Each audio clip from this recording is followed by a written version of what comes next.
Hello everyone, this is Mike Mullis for the original Next Level Gaming, and welcome to our next game review, Quest for Dungeons. Now some of you have seen this game before, and that's because it's already been out on the PC, and now it's come out on the Xbox One as well.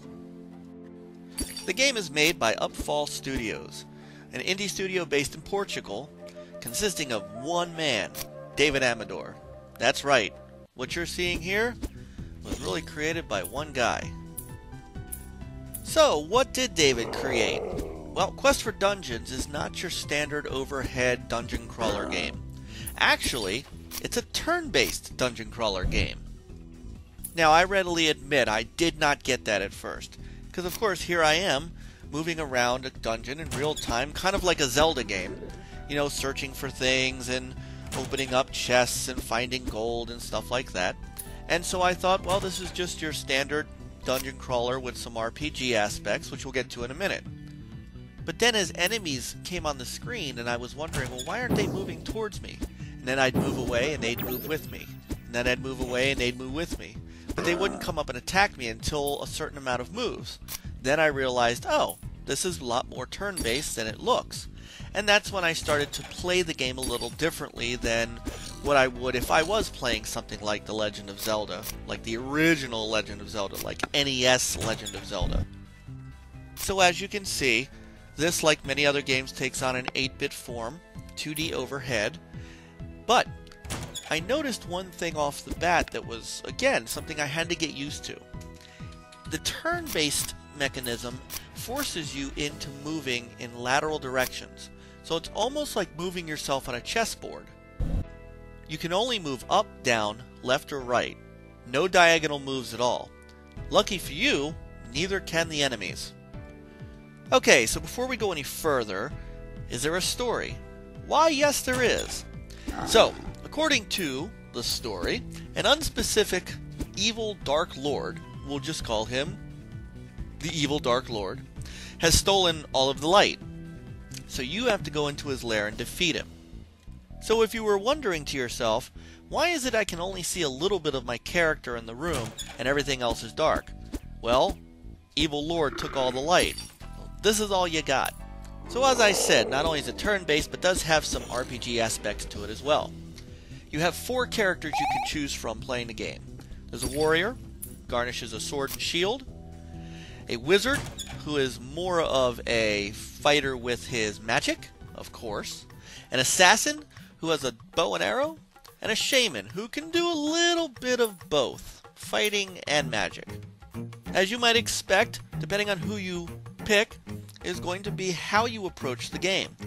The warrior is more of your tank. He can get up close, fight people. But he's not very good at defending himself from long distances. The assassin, with his bow and arrow, can shoot all through the room, but he's not very good up close. The wizard as well, he can throw fireballs and things like that, but you get him up close and you're pretty much not going to be very good. The shaman can do a little of both, but of course you want him at long distances too. So like any good RPG, your characters can also level up. They can find gold and things throughout the level that they can sell to buy new weapons and new armor and new clothing. You can gain new abilities. So the wizard, for example, can find new spells in which to cast. Things like that. Presentation-wise, what you see is what you get. What you're watching on the screen is exactly how the game looks pretty much throughout. It's got an 8-bit retro feel to it. And while the sound effects are also 8-bit style, the soundtrack is not. It actually has a very nice, lovely soundtrack playing in the background while you go hunting. So what about longevity? Obviously in a game like this, you could get bored of it fairly quickly, but what Upfall Studios did to try to give you a little bit more playability beyond just the first couple of times you play is to make all of the game just about procedural. So the dungeons and the weapons are completely random depending on your game. You never get the same dungeons twice, you never get the same locations of things twice, and you never get the same weapon drops twice. So within these procedural dungeons are boss battles, which you'll find in various random places along the way, and quests, which can get you loot, it can get you experience, it can level you up, and so on. There's also multi-floors, so you'll find staircases that you can go up and down, and as you go up and down them, you'll find that the difficulty changes, and you'll even find teleportation devices which might take you to another room or another floor. However, there's a trade-off to all of this, and it's the one thing that probably frustrates me about the game more than anything else. Permadeath. So, you go all this way. Once you die, that's it. You're dead. There's no lives, there's no saves, nothing. You start at the beginning. No matter how much you leveled up your character, no matter how much you explored, no matter how many levels you got to, it's all gone. You have to start from scratch. So I'm not going to lie, the first couple of times I played Quest for Dungeons, I sort of got lost on me. The turn-based stuff didn't kind of jump out at me at first. I was trying to figure out what was going on. I was dying a lot. And I got disinterested. And then I went back and took a day and tried it again, and sort of went back and took it in a different manner. One that I realized was, hey, it's turn-based, I need to strategize, I need to make sure that I understand the rules of the game. And now that I understand that, I see the game in a different light. It isn't for everyone. If you're looking for an action-packed hack and slash kind of game, this isn't it. But if you're into small RPGs, turn-based battles, and a little bit of dungeon crawling, look, for the price, it's a heck of a value. On the Xbox One, it's $8.99. And if this is your type of game, then I absolutely recommend it, as it's worth it to you. If you're looking for a Legend of Zelda clone, if you're looking for a game that is a lot more, again, as I said, hack and slash, this isn't your game.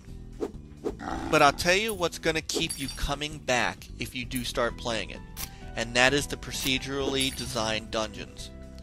To me, if you play the game, and it's a different game every time, it gives you a different challenge, and it keeps the game fresh.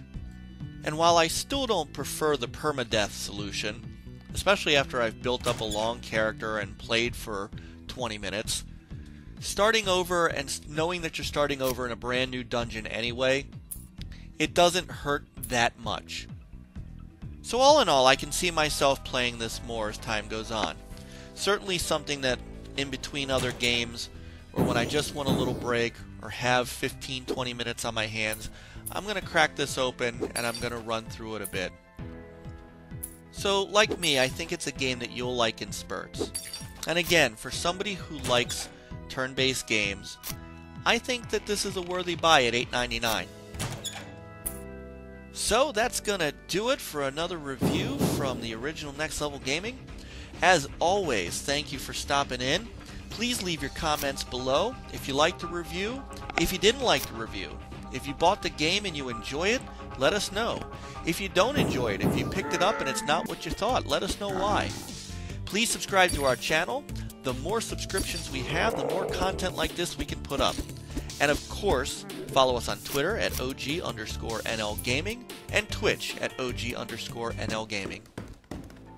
This is Mike Mullis for the original Next Level Gaming, and as always, play on, gamers.